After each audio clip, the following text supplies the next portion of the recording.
What's going on, guys? It's your boy Adjen back again for another Code Geass Lost Stories video. And for today, I'm gonna be doing my very first character guide, which features probably the best 3-star character in the game, which is Jeremiah Gottwald, or famously known as Orange. Yeah, so we have here 3-star Jeremiah Gottwald. He is a striker type character, and his cost is pretty low at +6 only. He has 1 block, and his redeployment time is considered to be normal, but there is a but, guys. If you unlock his skill 2, the redeployment time will become really high, and also by skilling awakening him, also upgraded or leveling him up, will upgrade all of his skill set.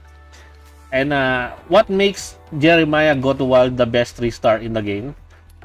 He is one of the best DP generator in the game.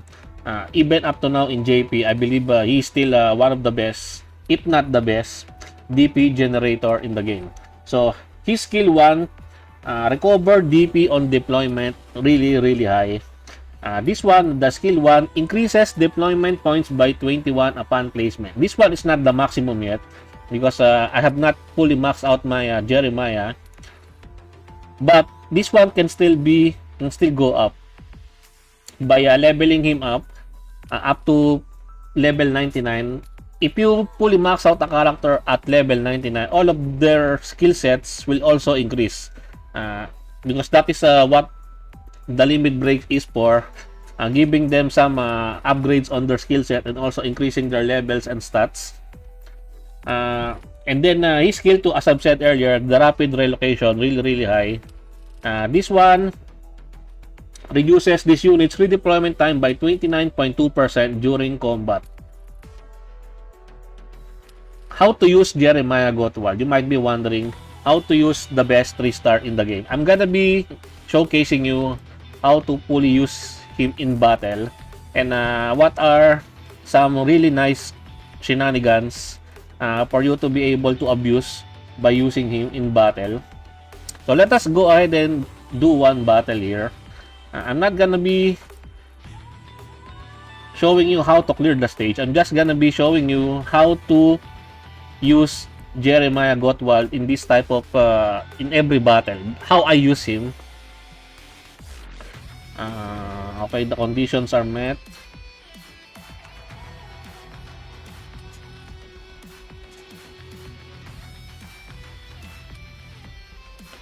You should be deploying him as fast as you can, as soon as possible. Let me turn down the speed, because if you make it 2 times speed, you will be losing some time. So it's better for 0.5 speed, or maybe 1 times when you deploy Jeremiah Gottwald, for more consistency, and you get more value for your time.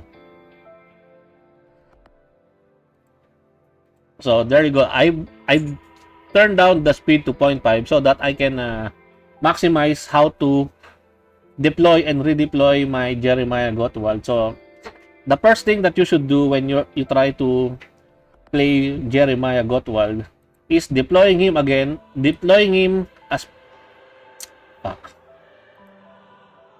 by deploying him as soon as possible, and then as you can see, the deployment cost is already upright. Withdraw him again. Then I do my combo of putting my DP generator, like for example a Guildford here, and then it only will gives me a few time to set up my highest DPS character, which is going to be Cornelia, something like this. This formation is not meant in this map since there are aerial characters here. So,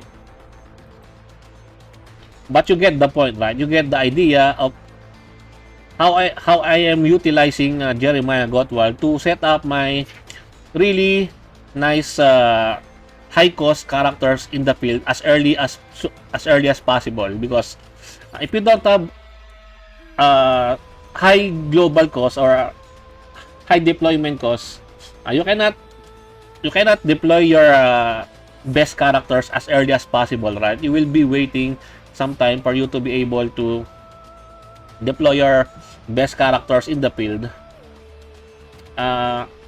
You can also make some like for example here, the first enemy is the aerial characters, right? Then once you deploy the Jeremiah and withdraw him, you can now deploy your DP generator and what do you call this, an aerial character. So he's already available again. So once you deploy him again, you will gain another deployment cost. Really handy. But take note, guys, that there are certain stages where you are limited to how many characters that you can retreat or you can withdraw. As you can see here in the missions here, there are no limits to how many times I can withdraw a character. So it is really good in this type of stages, but in some certain stages, be wary of the missions, because you will not be able to 3-star that one if you exceed the number of character withdraws during that time. So yeah, that is how you use Jeremiah Gottwald Orange.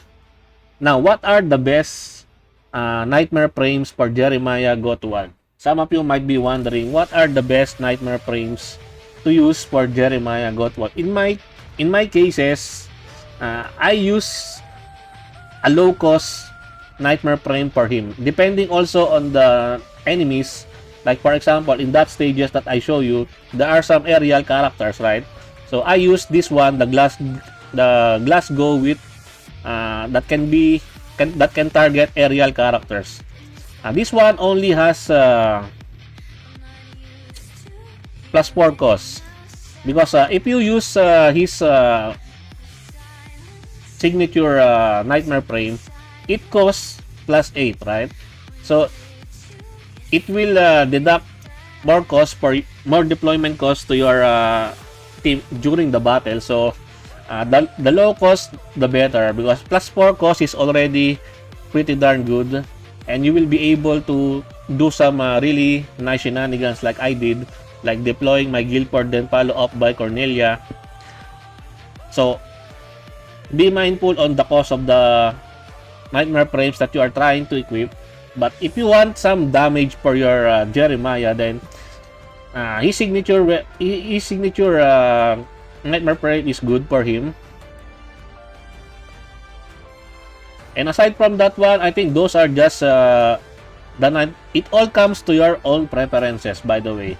But in my honest opinion, the lower the cost, the better, because you are going to be using Jeremiah as a DP generator, DP battery, not as a damage character. So yeah, that what makes Jeremiah Gottwald the best 3-star in the game, in my honest opinion. He is highly rated in the tier list. If you watch my global tier list, he is at the top there, at the S+ tier category. But since we have Zero right now, Zero is going to be the best character in the game overall, but he is a 4-star, and Zero is around a triple S tier character in the tier list. That is how good he is. That is how powerful he is. But yeah, this video is all about Orange. So how do you use your Orange? Do you use him as the way that I use him? Let me know your thoughts in the comment section down below. And I think that's it from me for today, guys. I hope you enjoyed this video. Please leave a like and subscribe. I would really appreciate it if you could help me grow my channel more. And thank you to everyone who are supporting my channel. I appreciate every one of you. Until next time, peace.